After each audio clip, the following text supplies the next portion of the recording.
दोस्तों, भारत का पड़ोसी और उसका कट्टर दुश्मन कहे जाने वाला चीन लगातार अपने हदें भूलता जा रहा है।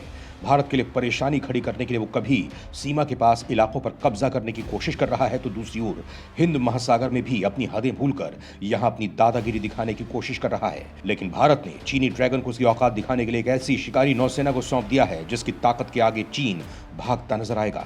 इस हथियार की ताकत के आगे उसकी बोलती बंद हो जाएगी और जहां वो हिंद महासागर में अपना राज कायम करने की प्लानिंग कर रहा था, इसके बारे में वो सपने में सोचना बंद कर देगा। दरअसल भारतीय नौसेना को आईएनएस वगीर अटैक सबमरीन मिल गई है। ये कलवारी क्लास की 6 पनडुब्बियों से 5वें नंबर की सबमरीन है। इसका नाम सैंड फिश की एक प्रजाति के नाम पर रखा गया है, जिससे सैंड शार्क बुलाते हैं। ये दुश्मन के रडार को धोखा देकर हमला कर सकती है। इस सबमरीन के शामिल होते ही भारतीय नौसेना की ताकत कई गुना बढ़ गई है और चीन की हालत पतली हो जाएगी। तो चलिए जानते हैं क्या है इस सबमरीन की ताकत है, कैसे ये सबमरीन चीन की रातों की नींद उड़ाने वाली है, कैसे हिंद महासागर में भारत की ताकत का डंका बजाने वाली है। इसके साथ ही जानेंगे कि भारत चीन को रोकने के लिए और क्या प्लानिंग कर रहा है। तो आप हमारे साथ इस वीडियो के अंत तक बने रहिएगा। दोस्तों, चीन की विस्तारवादी नीति ने भारत की नाक पे दम किया हुआ है, लेकिन भारत चीन के आगे चुप नहीं रहता है और उसे मुंह तोड़ जवाब देता है, जिसका हाल ही में उदाहरण देखने को मिला जब तवांग में चीनी सैनिकों को भारतीय सैनिकों ने कूट पीट कर भगा दिया था। भारतीय सैनिकों की ताकत देखकर चीन समझ गया कि वो उसका कुछ नहीं बिगाड़ सकता। वहीं अब भारत ने चीन के हिंद महासागर में उसकी दादागिरी को खत्म करने के लिए नौसेना का नया योद्धा समंदर में उतार दिया है। यह चीन का काल बनकर उसका खात्मा कर देगा।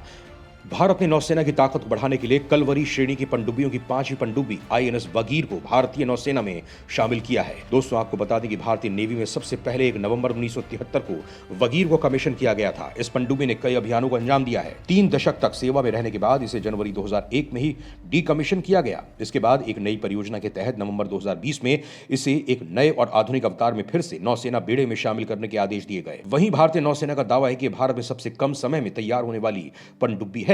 मुंबई के नेवल डॉकयार्ड पर नौसेना प्रमुख एडमिरल आर हरि कुमार की मौजूदगी में आईएनएस वगीर को नौसेना में कमीशन किया गया। यहां आपको बता दें कि वगीर का मतलब होता है सैंड शार्क, जो तत्परता और निर्भयता के भाव को प्रतिबिंब करती है। वगीर पनडुब्बी की ताकत की बात करें तो नौसेना का कहना है कि आईएनएस वगीर दुनिया के बेहतरीन सेंसर और टॉर्पीडो और सतह से सतह पर मार करने वाली मिसाइलों से लैस है। इस पनडुब्बी में विशेष अभियानों के लिए समुद्री कमांडो को लॉन्च करने की क्षमता है। इस सबमरीन की खासियत यह भी है कि इसे एंटी सबमरीन युद्ध, खुफिया सूचना जुटाने, समुद्र में बारूदी सुरंग बिछाने और सर्विलांस के काम में इस्तेमाल किया जा सकता है। इस सबमरीन को समुद्र के तट पर और मध्य समुद्र दोनों जगहों पर तैनात किया जा सकता है। इसके साथ ही डीजल इलेक्ट्रिक क्लास की सबमरीन आईएनएस वगीर समुद्र में 37 किलोमीटर प्रति घंटे की रफ्तार से चल सकती है। यह सबमरीन समुद्र की सतह पर एक बार में 12,000 किलोमीटर का सफर तय कर सकती है, तो समुद्र के भीतर ये एक बार में 1,000 किलोमीटर की दूरी तय कर सकती है। आईएनएस वगीर समुद्र में अधिकतर 350 मीटर की गहराई तक जा सकती है और लगातार 50 दिन तक समुद्र के भीतर रह सकती है। आईएनएस वगीर की सबसे बड़ी खासियत यह है कि बेहद खामोशी से अपने मिशन को अंजाम देती है और इसी वजह से इसे साइलेंट किलर भी कहा जा रहा है। यह सबमरीन स्टेल्थ तकनीक से लैस है, जिसके चलते रडार भी आसानी से इसे नहीं पकड़ पाते। इस सबमरीन में 533 mm के 8 टॉर्पीडो ट्यूब हैं, जिनमें मिसाइलें लोड की जा सकती हैं। इसके अलावा यह समुद्र में बारूदी सुरंग बिछाने का भी काम कर सकती है, जिससे यह दुश्मन को मौत के मुंह में भेज सकती है। इसकी खूबियों को देखते हुए इसे सैंड शार्क का नाम दिया गया है। दोस्तों, हिंद महासागर में चीन की बढ़ती दादागिरी को चुनौती देने के लिए यह सबमरीन अहम साबित होगी। दोस्तों, भारत और चीन के बीच लंबे समय से तनाव की स्थिति बनी हुई है। दोनों देशों के बीच सीमा पर कई इलाकों में विवाद जारी है। बीते दिसंबर में भारत के पूर्वोत्तर राज्य अरुणाचल प्रदेश के तवांग सेक्टर में चीन और भारत के सैनिकों के बीच हिंसक झड़प हुई थी, जिनमें दोनों ओर से कुछ सैनिक घायल हुए थे। इससे पहले जून 2020 में गलवान में भारत और चीन के सैनिकों के बीच झड़प के बाद से ही दोनों देशों के बीच तनाव बढ़ गया था। वहीं इस तनाव के बीच हिंद महासागर क्षेत्र में भी चीन की मौजूदगी बढ़ने की खबरें लगातार आ रही हैं। साल 2022 अगस्त में श्रीलंका ने चीन के पोत युआन वांग 5 को हम्बनटोटा बंदरगाह पर आने की इजाजत दी थी। इस पर भारत ने श्रीलंका सरकार से अपनी चिंता भी साझा की थी, क्योंकि चीन की यह मौजूदगी भारत के लिए खतरा पैदा करती है। वहीं इस पोत को लेकर कहा गया था कि ये एक जासूसी और निगरानी पोत है। एक्सपर्ट्स का मानना था कि चीन ने भारत की जासूसी करने के लिए इसे यहां भेजा था। दोस्तों, श्रीलंका के हम्बनटोटा पोर्ट को चीन की मदद से बनाया गया था और कर्ज न चुका पाने पर इसे चीन को 99 साल के लिए गिरवी रख दिया गया। वैसे चीन जानता था कि उसके द्वारा दिया गया कर्जा श्रीलंका कभी नहीं चुका पाएगा और अपनी कुटिल चाल चलकर उसने यहां कब्जा करने का प्लान बनाया और आज ये पूरी तरह से चीन के कब्जे में है। वहीं दूसरी तरफ इसी बात का फायदा उठाते हुए चीन यहां जब चाहे आ धमकता है और भारत के लिए परेशानी खड़ी करता है। दोस्तों, जाफना में चीन की मौजूदगी को भारत के खतरे के तौर पर देखा जा रहा है, क्योंकि श्रीलंका का इलाका तमिलनाडु से महज 50 किलोमीटर की दूरी पर है, जिसके कारण भारत को चीन के खिलाफ ज्यादा मजबूत होने की जरूरत है। एक तरफ जहां सीमाओं पर पड़ोसी मुल्कों के साथ भारत की तनाव की स्थिति है, लेकिन दूसरी ओर भारत की ओर से अपनी सैन्य क्षमताओं के एडवांस करने की प्रक्रिया भी गति पकड़ती दिख रही है।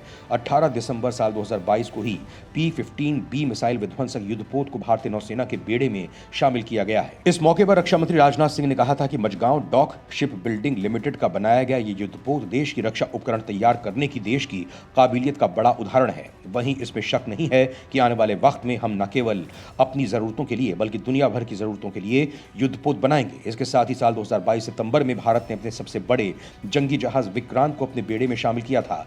दोस्तों, भारत उन देशों में एक है जिनका हित सीधे तौर पर हिंद महासागर से जुड़ा है। इस प्रांत का एक महत्वपूर्ण देश होने के कारण इसकी सुरक्षा में नौसेना की भूमिका और ज्यादा महत्वपूर्ण हो जाती है। इसे लेकर vice admiral A.K. Chawla retired का कहना है कि 80 के दशक में आर्थिक उदारीकरण के बाद चीन को समझ में आ गया था कि बिना नौसेना की ताकत बढ़ाए वो एक वैश्विक शक्ति की तरह नहीं उभर पाएगा। आज वो दुनिया की सबसे सशक्त नौसेना है और बहुत तेजी से नए एयरक्राफ्ट बना रहे हैं, लेकिन अब भारत भी उसके बराबर चलने की कोशिश कर रहा है। वो लगातार अपनी सेना के हथियारों के जखीरे में आधुनिक हथियारों को शामिल करता जा रहा है और ऐसे ऐसे हथियार बना रहा है जिससे दुश्मनों के पसीने छूटने लगे हैं, जिसका एक उदाहरण ये वाकीर सबमरीन है। दोस्तों, यहाँ आपको बता दें कि इंद्र कुमार गुजराल सरकार ने 25 पनडुब्बियां नेवी को देने का फैसला किया था। इसके लिए प्रोजेक्ट 75 बनाया गया। इस प्रोजेक्ट के तहत पनडुब्बियों को बनाने के लिए 30 साल की योजना बनाई गई। 2005 में भारत और फ्रांस ने 6 स्कॉर्पियन डिजाइन की पनडुब्बियां बनाने के लिए $3.75 अरब के कॉन्ट्रैक्ट पर दस्तखत किए।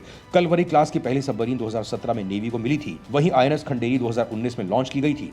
वेला और करण समुद्री परीक्षण प्रक्रिया में और वागशीर निर्माण प्रक्रिया में है। दोस्तों, भारत की आधुनिक तकनीक से स्वदेश में ही बने ये पनडुब्बी रक्षा क्षेत्र में आत्मनिर्भरता का प्रतीक है और आत्मनिर्भर भारत की तरफ बढ़ते कदमों का बहुत बड़ा उदाहरण है। इसे लेकर नौसेना प्रमुख का कहना है कि हम अपनी जरूरतों के लिए आत्मनिर्भर बनने जा रहे हैं, लेकिन यहाँ आत्मनिर्भर के लिए विचार का मतलब दुनिया के लिए बनाना भी है। हम पहले से ही श्रीलंका, मालदीव और कुछ अन्य छोटे देशों के लिए जहाज बना रहे हैं। इसके साथ ही एडमिरल R. हरिकुमार का कहना है कि हमारी क्षमता का विकास किसी देश विशेष के खिलाफ नहीं है, बल्कि हमारा उद्देश्य भारत के समुद्री हितों की रक्षा करना है।